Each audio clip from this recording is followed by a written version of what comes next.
News channel में आपका स्वागत है। आप देख रहे हैं A24 न्यूज और मैं हूं रेखा। एक नजर डालते हैं आज की हेडलाइंस पर। करोड़ों सैलरी पर खर्च, अरबों प्रोजेक्ट पर खर्च, फिर भी अलवर की जनता प्यासी। जनता बिना पानी के भर रही है बिल, फूटा गुस्सा, किया घेराव। राजस्थान लोक परिवहन सेवा यूनियन के बैनर तले मुख्यमंत्री के नाम जिला कलेक्टर को दिया ज्ञापन। कोरोना काल का टैक्स व किराया बढ़ोतरी की उठाई आवाज। जिला कलेक्टर सभागार में आयोजित हुई जिला उद्योग विकास की बैठक। कार्य समीक्षा के साथ ही कार्य में सुधार व तेजी लाने के कलेक्टर ने दिए निर्देश।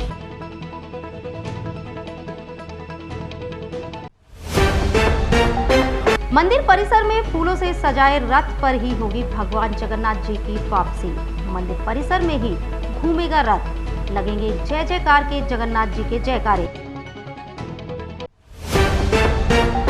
और अब समाचार विस्तार। करोड़ों के इंजीनियर, लाखों के कर्मचारी और हजारों की सैलरी लेने वाले सैकड़ों की संख्या में कर्मचारी और अधिकारी जन स्वास्थ्य एवं अभियांत्रिकी विभाग में कार्यरत हैं और अलवर की जनता को पानी पिलाने के लिए अरबों रुपए के प्रोजेक्ट में पानी के लिए पानी की तरह पैसा बहाने के बाद भी अलवर की जनता प्यासी की प्यासी है। गुरुवार को अलवर जिला कलेक्टर निवास के बाहर स्थानीय पार्षद अजय पूनिया के नेतृत्व में एकत्रित हुई महिलाओं ने पिछले 1 साल से पानी नहीं आने की बात कहते हुए नारेबाजी की और पानी दिलाने की मांग की। सैकड़ों की संख्या में एकत्रित महिलाओं व पुरुषों की संख्या को देखते हुए पुलिस जाब्ता भी मौके पर तैनात रहा। सुबह ही कलेक्टर निवास के बाहर महिलाओं का समूह जिला कलेक्टर निवास के बाहर एकत्रित हो गया। इसकी सूचना प्रशासन को लगते ही एडीएम द्वितीय कमल राम सहित अन्य अधिकारी में पुलिस जाब्ता मौके पर जा पहुंचे। उपस्थित अधिकारियों के समक्ष महिलाओं ने जमकर नारेबाजी करते हुए पानी दिलाने की मांग की। महिलाओं ने कहा, कहां तक सरकार का बिल भी चुकाएंगे और बाजार से महंगे भाव के टैंकर से पानी लेंगे। हद पार हो चुकी है। 1 साल का समय बीत गया है। इन्हीं हालातों में जीते हुए महिलाओं ने मीडिया के सामने अपनी समस्या को इस प्रकार रखा। साल पहले कितना पानी था जिस इलाके में 70-20 लोग, हमारे यहाँ पर अट्टा मंदिर के पीछे नंगरी मीर समुदाय अट्टा के पीछे बहुत संख्या में जो सैनिक समुदाय के लोग हैं, वो डेली कमाने खाने वाले लोग हैं। उनका काम ही उसी से चलता है। 22 साल पुराना ट्यूबवेल है। अरे 20 साल 25 साल हो गए मेरे को देखते।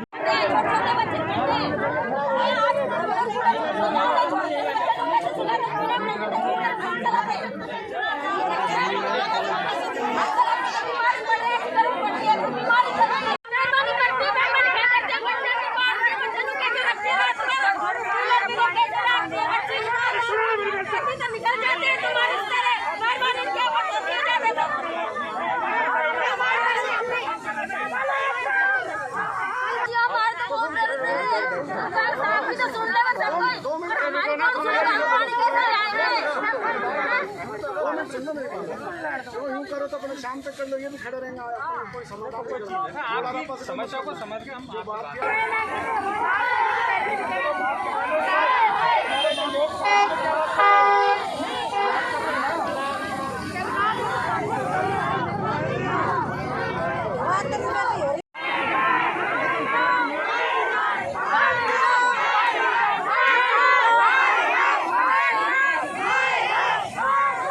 पूछा जाएगा।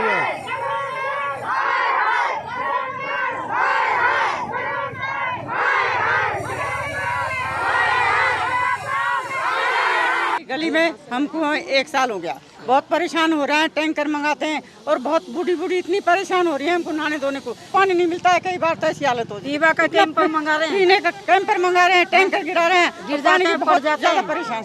1 साल हो गया पानी को, हम बहुत ज्यादा परेशान हो गए। गिर जाते हैं, पड़ जाते हैं, कोई परवाही नहीं, कोई सुनता ही नहीं है, कोई सुनता ही नहीं है। गिर जाते हैं, पड़ जाते हैं, टैंकर आ रही है, कैंपर आ रही है। अब पानी तो चाहिए ना साहब। हम इंदिरा कॉलोनी से आए हैं और हमारे समस्या कोई 1 साल हो गया, साल भर हो गए, पूरा पानी नहीं आ रहा बिल्कुल भी। बहुत परेशान हो रहे हैं हम। ऑपरेशन हो रहा है तो मैं तो वो भी नहीं ला सकती। हाँ, पूरे साल भर हो गया हमको। अभी तो बात करेंगे कलेक्टर साहब से। हाँ, कितनी बार बैठ के आए खूब, लेकिन सुनता ही नहीं है। कराएंगे, भेजेंगे, अधिकारियों को भेजेंगे, वो देख के आएंगे, वो करके आएंगे, कुछ भी नहीं आते, कुछ नहीं करते। हमें जो यहाँ से आए हैं बनवारी वाली गली से, संजय नगर से, हमारे यहाँ 8-7 महीने से तो बिल्कुल 10 मिनट पानी आता है। 10 मिनट में क्या क्या करे आदमी। 10 मिनट कई बार जलदाय विभाग हुआ है, कोई सुनता ही नहीं है। क्या देते हैं अयन जयन नहीं है, दिलासा देकर भेज देंगे, ठीक है आ जाएगा पानी, और घर आ जाते हैं, पानी नहीं आता। बार बार बोल दिया भाई साहब, पुनिया भाई साहब को, पुनिया भाई साहब भी ये बोलते हैं, मैं भी क्या कर सकता हूँ, मेरे हाथ में कुछ नहीं है, अयन जयन नहीं है। बहुत ज़्यादा परेशान हो रहे, पीने तक का भी पानी नहीं आता। हमारे वहाँ खैर सुन के टूटी लगवाई, उसमें भी भीड़ इतनी पड़ती है कि नंबर ही ना आवे बरबा को। कहाँ से नंबर, पूरी इंदिरा कॉलोनी पूरा सब लोग आए बरबा को, एक बाल्टी को नंबर ना आवे बरबा को। इस दौरान पार्षद अजय पूनिया ने कहा कि मेरे द्वारा जलदाय विभाग के अधिकारियों को क्षेत्र में पानी वितरण व्यवस्था को लेकर काफी बार लिखित में और मौखिक दिए जाने के बाद भी सुनवाई नहीं हुई।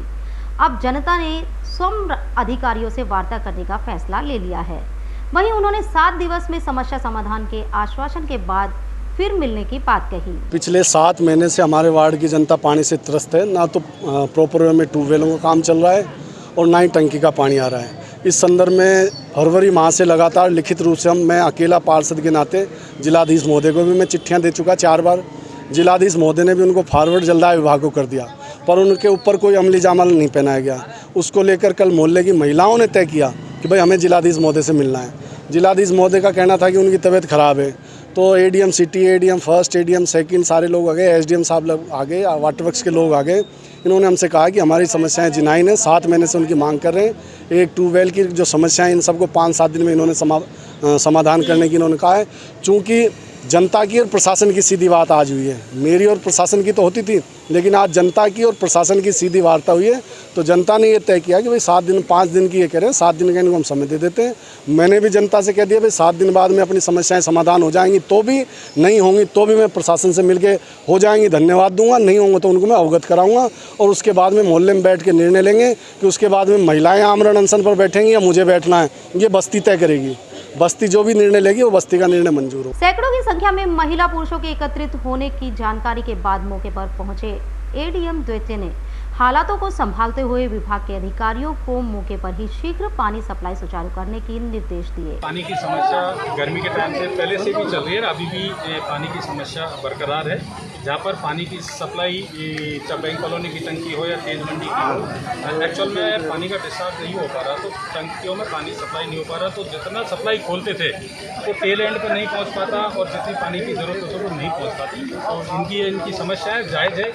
ये रेगुलर सभी जो है ना, महिलाएं चाहे वार्ड पार्षद हो, चाहे आदमी हो, चाहे गली मोहल्ले के जहाँ पानी नहीं पहुँचता है, ये लोग जिला प्रशासन को, पीएचईडी को हमेशा जो है अपनी बात को, समस्या को बताते रहे। और आज इन्हीं समस्याओं को लेकर यहाँ पे आए, तो हम सभी पीएचईडी के अधिकारी भी हैं, सारे प्रशासनिक अधिकारी। नहीं देखो, लॉ एंड ऑर्डर की स्थिति, पानी एक समस्या तो है, समस्या पैदा होती है। लॉ एंड ऑर्डर नहीं है तो ये लोग भी समझदारी से बात कर रहे हैं, ऐसा लॉ एंड ऑर्डर की मैं नहीं मानता।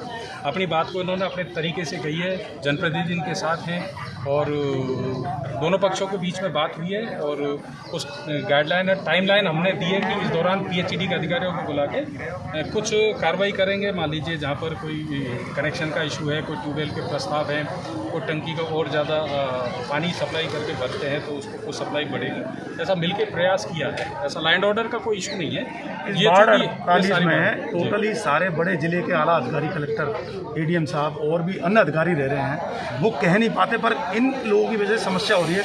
समाधान क्यों नहीं कर पाते, ऐसा क्या कारण? इशू ये है, पानी की समस्या खुद हम मान रहे हैं कि पानी की समस्या है। पब्लिक को पानी नहीं मिल रहा, आमजन को, महिलाएं रोड पे आती है या कोई ज्ञापन लेके आती है या ऑफिसों में जाती है, उनका कोई शौक नहीं होता है। उनकी पानी की समस्या, कई दिनों तक पानी नहीं मिलता, तो मजबूरी में वो लोग जो है रोड पे या पीएचईडी पे या कलेक्टर साहब के निवास पे या आना उनकी मजबूरी है, और उसको हम समझ लें। समस्या ये है कि पानी जो है ट्यूबवेल के सोर्स है वो दिनों दिन ख़त्म होते जा रहे हैं, पानी नहीं मिल पा रहा, इसलिए सारी समस्या है। हमारा प्रयास है कि 35 ट्यूबवेलों का प्रपोजल हमने भेजा हुआ है सरकार से, वो जो है सैंक्शन हो गए, तो उनका ये कहना है कि इनको आप लगाओ। तो हमारा प्रयास है जल्दी से जल्दी ट्यूबवेल लग जाए और उनमें पानी निकल जाए, तो हमारा पानी का सोर्स है, मात्रा है, वो बढ़े। महत्वपूर्ण सवाल है कि यहाँ के स्थानीय पार्षद अजय पूनिया जी ने आरोप लगाया है कि एएन मुकेश मीणा ने आपके यहाँ राइजिंग लाइन से कनेक्शन कराया है, क्या सत्यता है इस बारे में? देखो सुनो, हम जितने भी राइजिंग लाइन के कनेक्शन है सबको बंद कर रहे हैं। पानी की समस्या है और इसका अभियान चल रहा है। पानी की हर कोई व्यक्ति चाहता है कि उसके कनेक्शन 24 घंटे पाइपलाइन डाल दें, कर दें, और इस चीज़ को हम कर रहे हैं। बिल्कुल ये सारे चीज़ बंद करेंगे, पानी का स्रोत बढ़ाएंगे और कोशिश करें कि जो पानी हमारे बीच उपलब्ध है उस पानी को हम जो है लोगों के बीच ज़्यादा से ज़्यादा। आपके आज के जवाब से जनता संतुष्ट है? नहीं, हमारा देखो संतुष्ट पानी मिल जाए उनको तब जाके वो संतुष्टि होती है। हमने इनके बीच ये कहा है कि इनके बीच में जाकर प्रयास करेंगे, पीएचईडी के अधिकारी वहाँ पर जाएंगे तो वहाँ मिलकर जो है और इनकी बात को पीएचईडी के माध्यम से जो काम के आश्वासन दिए उनको करवाएंगे। यही संतुष्टि है कि हम उनके बीच में चले जाएँ, ये लोग चले जाए, काम को स्टार्ट कर दें तो एक संतुष्टि का जो है ना मैं कह रहा हूँ कि शुरुआत हो। तो डिमांड है नई लाइन डाली जाए, ठीक है सर, उससे टंकी में पानी बढ़ाया जाए, पानी अभी कम टाइम बढ़ता है ना उसको 1-1 घंटे बढ़ाया जाए, तो उसमें प्रयास करेंगे 1-2 दिन बढ़ा देंगे, कोई 100 दिन है इनको करवा देंगे। ये विगत 6 महीनों से लगातार ये ज्ञापन दे रहे हैं, 4 ज्ञापन ऐसे दे चुके हैं जहाँ जिला कलेक्टर, एडीएम, एसडीएम कंटिन्यू काम करा रहे हैं सर। ऐसी क्या स्थिति है कि लॉ एंड ऑर्डर काम भी पैदा करा हुए रहे अलवर में पानी के काम भी करा रहे हैं, लेकिन शॉर्टेज तो है ही वाटर की। हमारे पास जो पानी चाहिए ना उसका 50% डिमांड है हमारे पास।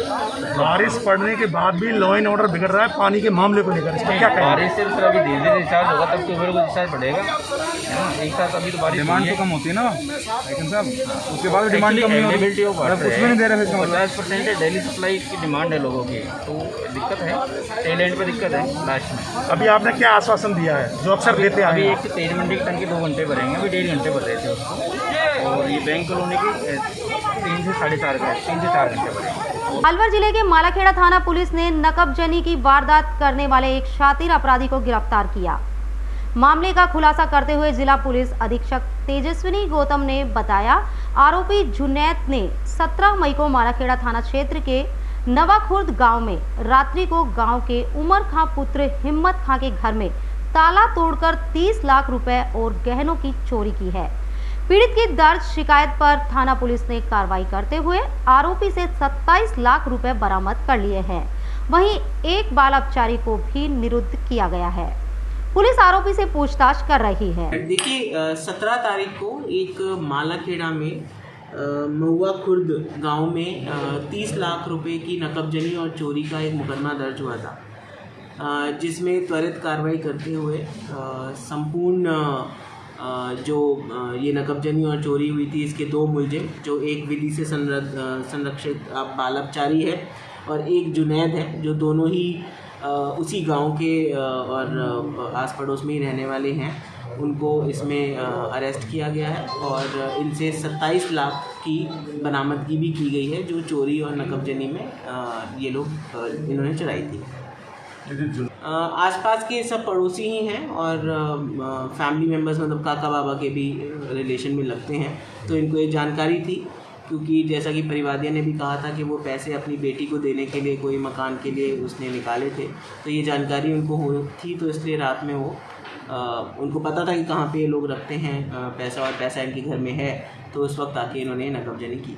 कोरोना काल में 1 वर्ष का टैक्स माफी और अन्य राज्यों की भांति किराए में 40% की बढ़ोतरी करने की मांग करते हुए राजस्थान लोक परिवहन सेवा यूनियन ने जिला कलेक्टर के माध्यम से मुख्यमंत्री गहलोत के नाम ज्ञापन सौंपा। इस दौरान उपस्थित यूनियन के पदाधिकारियों ने कहा कि बस संचालकों को कोरोना काल में भारी नुकसान हुआ है। सरकार को ज्ञापन पूर्व में दिया जा चुका है। यदि सरकार ने मांगे नहीं मानी तो चक्का जाम कर आंदोलन करेंगे। इस दौरान उपस्थित बस संचालकों ने गहलोत सरकार के खिलाफ नारेबाजी की। गहलोत सरकार, गहलोत सरकार, हमारी मांगे, हमारी मांगे, गहलोत सरकार, गहलोत सरकार। जैसा कि आप सबको मालूम है कि कोरोना काल जो सेकंड स्टेज आई, जो फर्स्ट स्टेज आई, उसमें भी हमारा जो बस यूनियन है, जो हमारा बिजनेस है, व्यापार है बस का, वो इतना ठप हो चुका है कि हमारा जो पारिवारिक संकट है इतना डगमगा गया है कि हम किसी से बयान नहीं कर सकते। लेकिन हमारी सरकार से मांग ये है कि सरकार हमसे रोड टैक्स लेती है, यानी रोड पे चलने का टैक्स। जब गाड़ियाँ कोरोना काल पर रोडों पे चली नहीं तो किस बात का टैक्स? स्टेट कैरेज का टैक्स मांगते हैं। हमारी मांग सिर्फ इतनी है, हम सरकार से कोई नाजायज़ मांग नहीं कर रहे। हमारी मांग इतनी है कि हमें जो आर्थिक पैकेज की घोषणा की जाए। हमारे जो गाड़ियाँ खड़ी रही उस दौरान लगभग पूरा वर्ष ही, पिछले मार्च महीने से ही लगभग कोरोना चला आ रहा है और आशंका जताई जा रही है कि अगस्त माह में तीसरी लहर भी आ सकती है। तो इस दौरान जब गाड़ियाँ चली नहीं हैं और उनके सरकार हमसे टैक्स मांग रही है, लेकिन हम ये इतना से कहना चाहते हैं कि साहब अगर हमें गाड़ी की कुछ कमाई होती तो हम इतने सालों से हम लगातार टैक्स देते आ रहे हैं, क्योंकि हमारी गाड़ी रोड पे चलती थी, हमने किसी ने टैक्स की चोरी नहीं करी, हम लोग बागों को समझाते भी थे। लेकिन इस महामारी में जो प्रत्येक व्यापार प्रभावित हो चुका है, इस दौरान हम सरकार से सिर्फ ये मांग करते हैं कि कुछ आर्थिक पैकेज की ऐसी घोषणा की जाए कि हमारा जो व्यापार है दोबारा पटरी पर आ सके। आर्थिक पैकेज के जरिए जो हमारा परिवार जो संकट से इस टाइम गुजर रहा है, जो उस टाइम फिर पटरी पे ला सके। और हमारे जो खाड़ी गाड़ियों के इंश्योरेंस हैं वो भी हम भर रहे हैं, हमारे डबल मार है। एक तो हमें इनकम नहीं हो रही है और आउट गोइंग हमारी कंटिन्यू जा रही है। तो हमारी सिर्फ इतनी डिमांड है कि आज हम फिर 2015 से लगातार पेट्रोल के दाम आप देख रहे हैं कि बढ़ते और डीजल के बढ़ते जा रहे हैं, लेकिन किराए में वृद्धि नहीं है। इस दौरान हम चाहते हैं कि 40% जो किराया वृद्धि है वो अगर राजस्थान सरकार निगम को अगर कर देती है तो उसमें हमें भी उस दौरान, उससे पहले हम नहीं कर सकते, क्योंकि प्राइवेट यूनियन का ये नियम होता है कि सरकार जब तक किराया बढ़ोतरी नहीं कर सकती, हम यूनियन वाले 1 रुपये से बढ़ोतरी नहीं कर पाते हैं। तो हमारा सिर्फ ये निवेदन है, सब बोर्ड मालिक राजस्थान लोक परिवहन सेवा के, राजस्थान बस प्राइवेट एसोसिएशन के इकट्ठे होकर यहाँ सांकेतिक धरना देंगे। शांतिपूर्ण तरीके से सरकार को अपनी बातें डीटीओ के माध्यम से हम राजस्थान सरकार, माननीय मुख्यमंत्री जी को, माननीय परिवहन मंत्री जी को, शासन सचिव जी को अपने एक संदेश पहुंचाना चाहते हैं कि साहब हमारी जो मांगे हैं वो पूरी की जाए, नहीं आगामी हम रणनीति बना के आपको सूचना दे देंगे। क्या नाम है वो? सुनील चौधरी, प्रवक्ता, राजस्थान लोक सेवा। नगर परिषद सभापति बीना गुप्ता ने वार्ड नंबर 44 का दौरा कर स्थिति का अवलोकन किया। उन्होंने लोगों से समस्याओं की पूछताछ की। स्थानीय लोगों ने सभापति को प्रमुख रूप से सड़क व नालियों के नहीं होने की समस्या से अवगत कराया। सभापति ने मौके पर जेईएन से सड़क निर्माण का एस्टीमेट बनवा शीघ्र ही सड़क निर्माण कराए जाने का आश्वासन दिया। एकत्रित वार्ड वासियों ने सभापति का जोरदार स्वागत किया। गुप्ता को महिलाओं ने माला पहनाई, साथ ही साफा एवं शॉल भी भेंट किया। सड़क निर्माण की घोषणा से ही लोगों ने राहत की सांस ली। आज वार्ड नंबर 44 के जनप्रतिनिधि राजेश सैनी ने मुझे वहाँ बुलाया और वहाँ की जनता ने मुझे बुलाया। जनता सारी एकत्रित हो रही थी, पूरी भीड़ थी। वहाँ पे आज नाली का उद्घाटन किया है, नालियों का और सड़क का, दोनों का नारियल फोड़ के उद्घाटन किया है। लोकार्पण भंवर साहब आएंगे, उनके थ्रू करवाएंगे। जब रोड और नालियाँ बन जाएगी, नाली की घोषणा करी। उसी टाइम मेरे को 5 महीने पहले बुलाया था लोगों ने वहाँ, तभी मैंने वहाँ के लोगों को नाली की घोषणा की थी। उस वार्ड में कहीं भी नालियों का निकास नहीं है, पानी पूरा सड़क पे फैलता है। पूरी नालियों की चारों तरफ लगाने के लिए उस वार्ड में मैंने 40 लाख का काम नालियों के लिए लगाया था। फिर आज वह वहाँ गई तो मैंने देखा कि रोड इतना गंदा, इतने अच्छे लोग बसे हुए हैं, कॉलोनी वीआईपी जैसी बनी हुई है, सारी अच्छी अच्छी कोठियाँ हैं, लेकिन लोगों को निकलने का रास्ता नहीं है। साइकिल तक नहीं चलाते, पैदल चलते हुए गिर जाते हैं, कीचड़ हो रही है नीचे।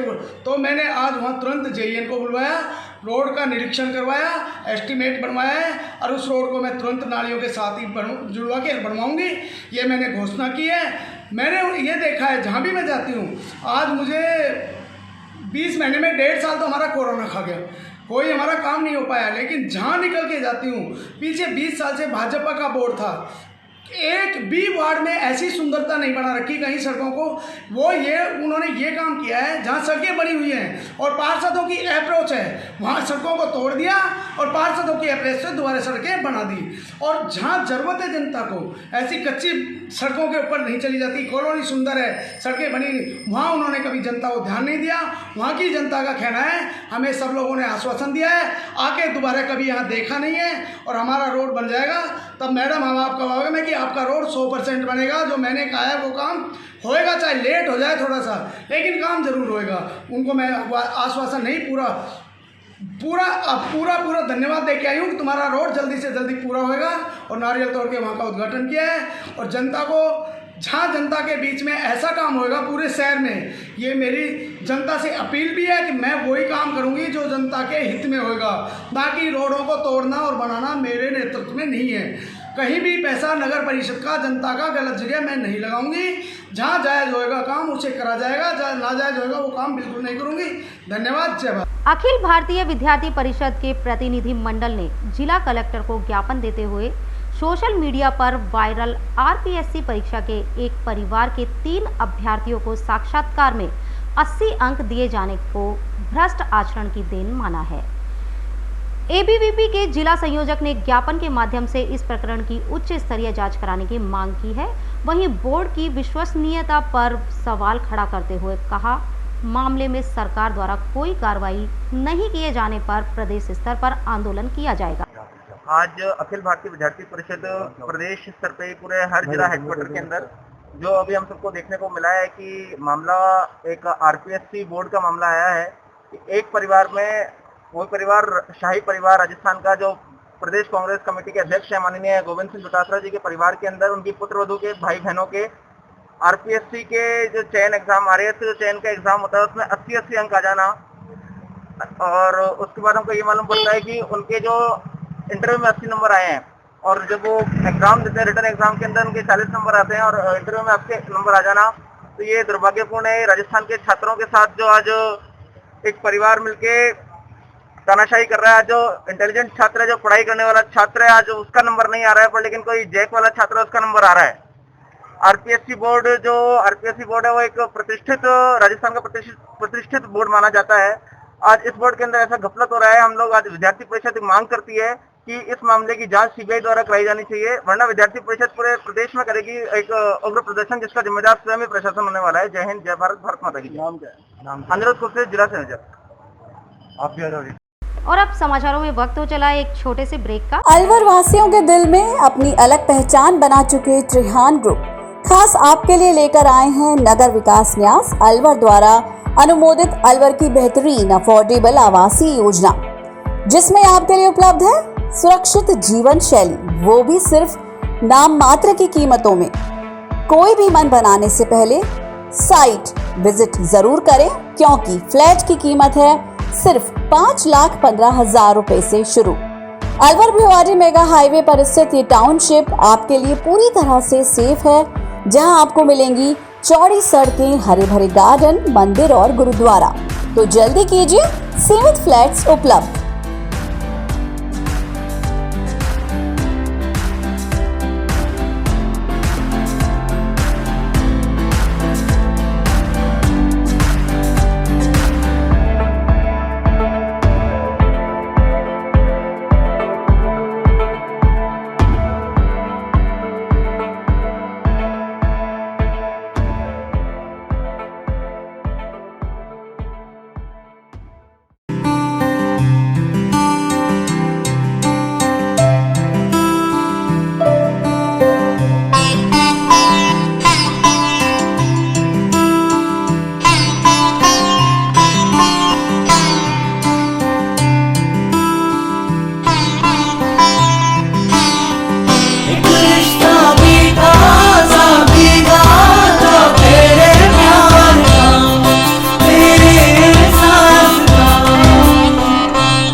बाबा ठाकुरदास, एक रिश्ता मिठास का। मित्तल हॉस्पिटल अलवर का number 1 multi and super speciality hospital.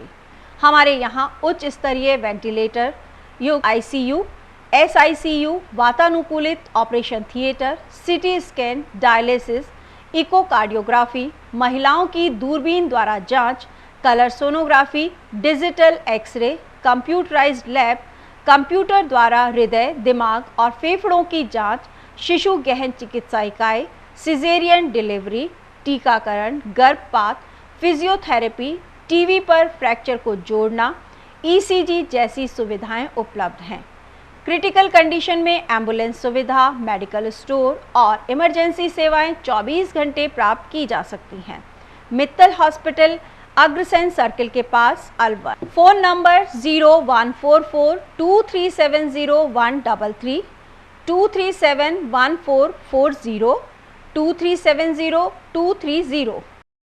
Alwar की सर्वोत्तम हाउसिंग योजनाओं में से एक है अपना घर शालीमार।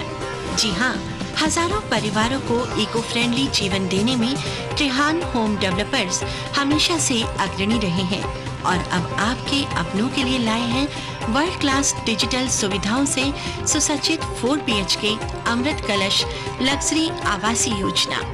जी हाँ, इस आवासीय योजना में आपको मिलेगा स्वच्छंद वातावरण और अभेद्य सुरक्षा कवच के साथ एक ऐसा आशियाना जहां दर्पण और कर्टन भी आपके इशारों पर काम करेंगे।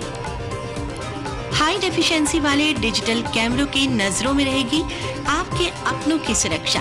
खूबसूरत हरा भरा terrace garden, automatic digital kitchen, अत्याधुनिक सुविधाओं युक्त बेडरूम, ड्राइंग रूम और बाथरूम। त्रिहान होम डेवलपर्स की ये अमृत कलश लग्जरी फ्लैट योजना आपके अपनों के लिए ही है। वर्ल्ड क्लास 4 BHK आशियाने की खूबियों को जानने के लिए आज ही विजिट करें अमृत Kalash Apna Ghar Shalimar luxury residence near Telco circle Alwar Rajasthan. Contact number Ashok Saini 9672011113। Break के बाद आपका फिर से स्वागत है। भगवान जगन्नाथ जी महाराज मंदिर में सुबह से ही श्रद्धालुओं ने दर्शन कर आशीर्वाद प्राप्त किया। इस दौरान भगवान जगन्नाथ मैया जानकी सहित सीताराम जी का भव्य श्रृंगार किया गया। गुरुवार को देर रात्रि मंदिर परिसर में भगवान की रथ यात्रा वापसी का कार्यक्रम होगा। इस दौरान मंदिर परिसर में ही भगवान का फूलों से रथ सजाया जाएगा और विधि विधान से मंत्रोच्चार के साथ भगवान की घर वापसी होगी।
आज जगदीश जी महाराज की बढ़ार है और बढ़ार का भी एक गीत होना चाहिए। शंकर भगवान की बढ़ार हुई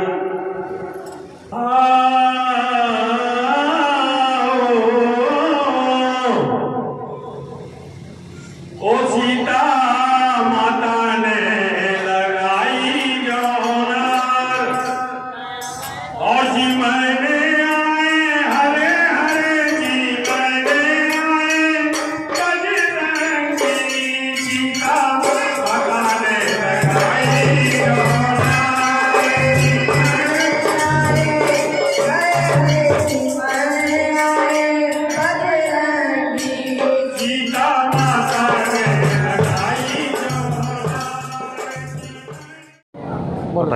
आज भगवान जगन्नाथ के दरबार में जगन्नाथ रथ यात्रा महोत्सव तो नहीं हो पाया, लेकिन वरमाला महोत्सव बड़े धूमधाम से जगन्नाथ मंदिर के दरबार में मनाया गया। आज इस महोत्सव का आखिरी दिन है। भगवान जगन्नाथ जी के सुबह श्रृंगार करके दर्शन खोले गए, जिसमें दर्शनार्थी भाव विभोर होते हुए भगवान जगन्नाथ जी के दर्शन कर रहे हैं। तीनों मूर्तियाँ सीताराम जी, मैया जी और जगन्नाथ जी अपने जो रूप है उसमें सभी को दर्शन दे रहे हैं नज़दीक से। भगवान जगन्नाथ जी से हमारी प्रार्थना है कि पूरे शहर को इस कोरोना महामारी से बचा के रखें, बच्चे स्वस्थ रहें, बुजुर्ग स्वस्थ रहें। आज भगवान जगन्नाथ जी का विधिवत शाम को 8 बजे आरती होके महाआरती होके वो अपने विहार करते हुए अपने मैं परिवार से गर्भगृह में पधारेंगे। भगवान जगन्नाथ जी का आज ये महोत्सव जो कि बड़े ही धूमधाम से हम साल में एक बार मनाते हैं। इस कोरोना महामारी की वजह से जो कि शहर के अंदर हम रथ यात्रा नहीं निकाल पाए, लेकिन हमने कोशिश की है कि पुष्पक विमान बना के भगवान जगन्नाथ जी के दरबार में हमने उनको विहार कराई। इंद्रदेव की ऐसी कृपा रही कि बरसात 2-3 दिन तक मौसम को इतना ठंडा रखा जिससे सारा शहर खुशनुमा वातावरण में भगवान जगन्नाथ जी के दर्शन करने आए। मैं सभी जो शहरवासी हैं जो इस पर श्रद्धा रखते हैं, भगवान जगन्नाथ को अपना इष्ट मानते हैं, उनको अपने भगवान की तरफ से आशीर्वाद देता हूँ कि उनके बच्चे स्वस्थ रहें, पढ़ाई करें अच्छे से और अपने जिले का नाम रोशन करें। धन्यवाद। जय जगन्नाथ। अलवर जिला कोर्ट में कार्यरत वकील को स्थानीय कोतवाली थाने में तैनात कांस्टेबल द्वारा मोबाइल पर अभद्र भाषा का प्रयोग करते हुए आपत्तिजनक गालियों का प्रयोग किए जाने को लेकर अलवर जिला अभिभाषक संघ की ओर से जिला पुलिस अधीक्षक को ज्ञापन दिया गया। संघ के पदाधिकारियों ने आरोपी पुलिसकर्मी को तुरंत बर्खास्त करने की मांग की है। साथ ही कार्यवाही नहीं होने पर धरना प्रदर्शन करने की चेतावनी दी। पुलिस प्रशासन हाय हाय, पुलिस प्रशासन हाय हाय, पुलिस प्रशासन हाय हाय, वकील एकता जिंदाबाद, वकील एकता जिंदाबाद, आवाज दो हम एक हैं जिंदाबाद, वकील एकता जिंदाबाद, आवाज दो हम एक हैं, वकील एकता जिंदाबाद। देखिए बताइए किस मामले को लेकर ज्ञापन दिया? हमारे एक वकील साथी हैं मोहन सिंह जी बेनीवाल, उनके रिश्तेदार का कोई मुकदमा मुकाम पुलिस थाना कोतवाली में दर्ज हुआ और उसमें मुकाम पुलिस ने उनके रिश्तेदार को 151 में बंदी कर दिया। उसके बाद वहां पर कार्यरत कोतवाली में जो ड्राइवर है अनूप गुजर नाम का व्यक्ति, जिसने हमारे वकील साथी को मोबाइल पर इस तरह की बदतमीजी से, गाली गलौज से, धमकियां देकर और पैसा मांगने के लिए फोन किया और उसको धमकाया। उससे कहा कि तेरे को जान से खत्म कर दूंगा और ऐसी ऐसी ठोस गालियां दी है जो मैं आपको इस के माध्यम से बता नहीं सकता, जिसकी वीडियो हमने रिकॉर्डिंग कर रखी है। इस संबंध में हमारे वकील साथियों में काफी रोष है। आए दिन पुलिस प्रशासन का जो रुख है वो वकीलों के खिलाफ दिन पे दिन बढ़ता जा रहा है। पहले भी पुलिस अधिकारी आते रहे और आज भी पुलिस अधिकारियां हैं। इनकी नॉलेज में भी हमने वो जो वीडियो को भी हमने भेज दी है, उनकी वॉइस रिकॉर्डिंग भेज दी है। हमने ये कहा कि एसपी साहब से या तो उसको सस्पेंड 2 दिन में कर दिया जाए, नहीं वकील समुदाय जो है 1 मिनट में धरना प्रदर्शन के लिए हमने 26 तारीख का निर्णय दिया, या तो 26 तारीख तक इसमें कोई कार्रवाई हो जाए और उसको सस्पेंड कर दिया जाए और उसके खिलाफ FIR दर्ज की जाए। उसकी एसपी साहब से भी मिले तो एसपी साहब ने हमको ये कहा कि मैंने उसकी CD निकलवा ली है और उस व्यक्ति को बुलाया है जो इस तरह की गुंडागर्दी करता है। दूसरा, हमारे वकील साथी के नाम से धमकी दे रहा है योगेश बेड़ी जी के नाम से। योगेश बेड़ी जी से जब हमारी वार्ता हुई तो उन्होंने कहा मैंने कोई इस तरह की कॉल नहीं की है और ना ही मैं इस तरह की बातें करता हूँ। जो योगेश बेड़ी जी हैं वो भी ये कह रहे हैं कि अगर इसमें कोई कार्रवाई होगी तो मैं उसमें प्रत्यक्ष गवाह रहूँगा कि मैंने ना तो इससे मेरा कोई संबंध है, ना इस नंबर से मैंने कॉल किया है। जो कॉल आया है जो हमारे पास अनूप गुजर के नाम से ट्रू कॉलर में चेक हो रहा है, या तो हमारी ये बात मान ली जाए। इसी प्रकार से 3 दिन पहले भी हमारे एक वकील साथी की दुकान पर सूर्य नगर में एक पुलिस वाला गया पर्सनल वाहन को लेकर और उसने अपने वाहन को सही कराया। 160 रुपए का विवाद था, पैसे नहीं दिए तो उसने क्या है कि वहां पर थोड़ी तुकमे में हुई, जिस पर उस पुलिस वाले ने वो गाड़ी बुलाई सरकारी और उसमें 4-5 पुलिस वाले थे और हमारे वकील साथी के पिता को उठा के थाने ले गए। थाने ले जाने के बाद जब एसपी साहब की नॉलेज में ये बात डाली गई तो उन्होंने उसको तुरंत प्रभाव से छोड़ दिया और ये कहा कि जो बात सही है पुलिस वाले गलती थी उसको हम स्वीकार करते हैं। इस प्रकार पुलिस प्रशासन का जो रुख है हमारे वकीलों के साथ इस तरह का जो व्यवहार कर रहे हैं ये अच्छी बात नहीं है। इसके लिए हमने ऊपर भी हमारे बार काउंसिल ऑफ राजस्थान को भी अवगत करा दिया है। डीजी साहब को भी अभी हम फैक्स कराएंगे 2 मिनट में, या तो इस पर एक्शन हो जाए अन्यथा हम धरने के रूप में। एक वकील साहब के नाम से जो कि कोतवाली के सिपाही के पास कॉलर रूट का नाम है और टेलीफोन पे इतनी अभद्र गालियां दी वकील साहब को, धमकी दी, गालियां दी, तो ये आ जा मैं तेरा ये कर दूंगा वो कर दूंगा। ये सारा मैटर था, उस विषय में मैं इसके साथ में अब ये एसपी साहब ने उसको सिपाही को जिसमें गालियाँ दी थी उसको कोतवाल दोनों को यहाँ बुला और बोला अगर उसकी है मैं उसके खिलाफ विभागीय कार्रवाई कर जनाब रोहित जिला सभागार में जिला कलेक्टर नन्नूमल पहाड़िया की अध्यक्षता में जिला उद्योग केंद्र की योजनाओं को लेकर समीक्षा बैठक आयोजित की गई। इस दौरान उद्योग केंद्र के अधिकारी एवं बैंक अधिकारी मौजूद रहे। जिला कलेक्टर ने विभाग के अधिकारियों से नए उद्योग के लगाने व बंद यूनिटों के पुनः चालू कराने को लेकर किए गए प्रयासों की जानकारी ली। वहीं उन्होंने किसी कारण से रुकी फाइलों के निस्तारण के निर्देश भी दिए। ये बेसिकली ये बाद में पहले भी एक बार समस्या आई थी और अभी भी समस्या आई थी और दूसरा अखबार में देखते हैं वो रखी है ये करें तो वेब पर पहले भी कंप्लेंट की ये तो करवाई थी। अगर हम आदमी को फैसिलिटी नहीं देंगे गैर टैक्सी में लगाएगा ऐसे भर जाएगा आदमी हमारी हमारे खुद के लिए बेनिफिशियल अरे वो बेनिफिशियल है पर आप तो बेनिफिशियल होना नहीं चाह रहे हो।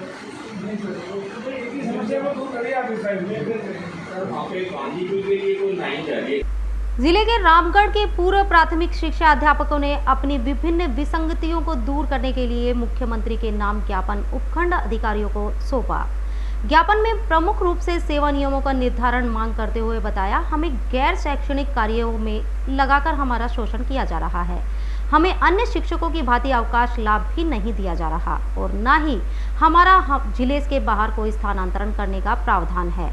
ज्ञापन के माध्यम से पूर्व प्राथमिक शिक्षक संघ रामगढ़ द्वारा तृतीय श्रेणी अध्यापकों की पे ग्रेड, अन्य अध्यापकों की तरह अवकाश लाभ और जिले से बाहर स्थानांतरण करने की मांग करते हुए इस पद के सेवा नियमों के बनाने की मांग की है। इस दौरान भूपेश कुमार भारद्वाज, इंदु शर्मा, मैना चौहान सहित अन्य शिक्षक मौजूद रहे। हम सभी पूर्व प्राथमिक शिक्षक महिला बाल विकास में कार्यरत थे। 8 वर्ष पूर्व हमारी भर्ती शुरू हुई थी। उस समय हमें ये कहा गया था कि आपको 3600 ग्रेड पे दी जाएगी, साथ ही टीचर्स के समान वेतन एवं अन्य लाभ दिए जाएंगे। परंतु 8 साल बीत जाने के बाद भी ना तो हमारे सेवा नियम बने हैं, ना ही हमें 3600 ग्रेड पे मिल रही है, ना ही हमारी अन्य समस्याओं का समाधान किया जा रहा है। इसीलिए आज हमने मुख्यमंत्री महोदय, निदेशक महोदय के नाम श्रीमान उपखंड अधिकारी रामगढ़ को ज्ञापन देकर अपनी समस्याओं से अवगत कराया है। हमें आशा है शीघ्र ही हमारी समस्याओं का समाधान किया जाए। प्राथमिक शिक्षक हम अपनी मांगों को लेकर यहाँ पर आज सब ज्ञापन देने आए हैं, जो हम चाहते हैं कि हमारी समस्याओं का शीघ्र से शीघ्र हमारी समस्या है। 8 साल से हमको आश्वासन दे रखा था कि हमारी 3600 पे ग्रेड करी जाएगी, लेकिन वो अभी तक नहीं हुई है और सेवा नियमों का भी अभी तक श्रीमान उपखंड अधिकारी के नाम। अलवर शहर में पिछले 18 दिनों से अनशन पर बैठे परिवार ने श्रम राज्य मंत्री टीकाराम जूली के आश्वासन के बाद अनशन समाप्त करने की घोषणा की है। परिवार को शीघ्र ही उनका भुगतान दिए जाने के आश्वासन के बाद परिवार ने अनशन तोड़ते हुए आभार व्यक्त किया, साथ ही शीघ्र राशि दिलाने की बात कही। हम जो है ना 4 जुलाई से माननीय श्रम राज्य मंत्री जी के कार्यालय के सामने धरने पर बैठे थे सब परिवार भूख हड़ताल करके, और हमें 7 तारीख को रात को प्रशासन ने ज़बरदस्ती से अस्पताल में भर्ती करवा दिया गया था। उसके बाद हमारी भूख हड़ताल कंटिन्यू चलती रही थी और 18वें दिन माननीय श्रम राज्य मंत्री जी ने अपने प्रतिनिधि को एक पत्रकार भुवनेश वशिष्ठ उनके साथ भेजा और उन्होंने आश्वासन दिया कि हम आपकी जो मांग है उसको बहुत जल्दी ही पूरा करेंगे। आपका जो वेतन है भुगतान है 5 लाख रुपए प्लस 9% ब्याज है, इसलिए हमारा आग्रह है कि आप इस भूख हड़ताल को सफरवार ख़त्म करें यहीं पर, और जितना जल्दी हो सकेगा उतना हम आपको जो भी सहायता की ज़रूरत है आपको उसको पूरी करेंगे। और हमने इसलिए उनके आग्रह को समझते हुए और मंत्री जी ने फ़ोन पर बात कर मुझे आश्वस्त भी किया कि मैं आकर के अभी बाहर हूँ, अलवर में आकर के तुम्हारी समस्या का समाधान तुरंत शीघ्र ही करूँगा और इस परिवार को अपने को जो है ना इस तरह से भूखा रख कर के बड़े दुख मत दीजिए। तो हमने उनकी बात मानते हुए और जो प्रतिनिधि थे उनसे हमने साफ कर दिया है कि हमारे पास जो है ना इतना टाइम नहीं है कि हम ज़्यादा लंबा खींच सकें, न तो कोर्ट कचहरी का तो हम लड़ ही नहीं सकते और वसूली की बहुत लंबी प्रक्रिया है, इसलिए हम उसको भी नहीं झेल सकते। तो उन्होंने आश्वस्त किया था कि ये सब नहीं होगा, आपको आपका भुगतान जो है ना मंत्री जी अपने स्तर पर शीघ्र ही करवाएंगे। और उम्मीद भी करते हैं कि मंत्री जी ने जो हमें आश्वासन दिया है और फ़ोन पर मुझसे बात करके ये कहा है कि शीघ्र दिलवाऊँगा। और आपके चैनल के माध्यम से भी मैं मंत्री जी से अपील करूँगा कि जो मुझे आश्वासन दिया उसे शीघ्र पूरी करें और क्यों कि हम जो है ना ये तो अब तक वो कर लिया था, लेकिन आगे अगर हमें देर कर दी या कोई बात कर दी तो हम इस सदमे को शायद झेलने की स्थिति में नहीं होंगे। और मैं आपके चैनल के माध्यम से और आप सभी का आभार व्यक्त करता हूं कि आपने मेरी आवाज़ शासन प्रशासन तक पहुंचाई, और आप सबका शुक्रिया। अलवर जिले के रामगढ़ थाना क्षेत्र में सड़क दुर्घटना में 3 जने गंभीर रूप से घायल हो गए। हाईवे पर हुए हादसे की सूचना पर पहुंची पुलिस ने तीनों को अलवर के सामान्य चिकित्सालय में भर्ती कराया, जहां उपचार के दौरान नोगावा व नेवड़ा गांव निवासी गुरु बक्स व शेर सिंह की मौत हो गई, जबकि तीसरे का उपचार जारी है। वहीं पुलिस द्वारा दोनों मृतकों का पोस्टमार्टम करा शव परिजनों को सौंप दिया गया। पीड़ित पक्ष की दर्ज शिकायत पर जांच जारी है। जी, रामगढ़ थाना इलाके में सूचना के अकॉर्डिंग सड़क दुर्घटना में 3 लोग घायल हुए थे, जिसमें उनको इलाज के लिए लाया गया और 2 लोगों की इलाज के दौरान मृत्यु हो गई, एक अभी जेर इलाज है।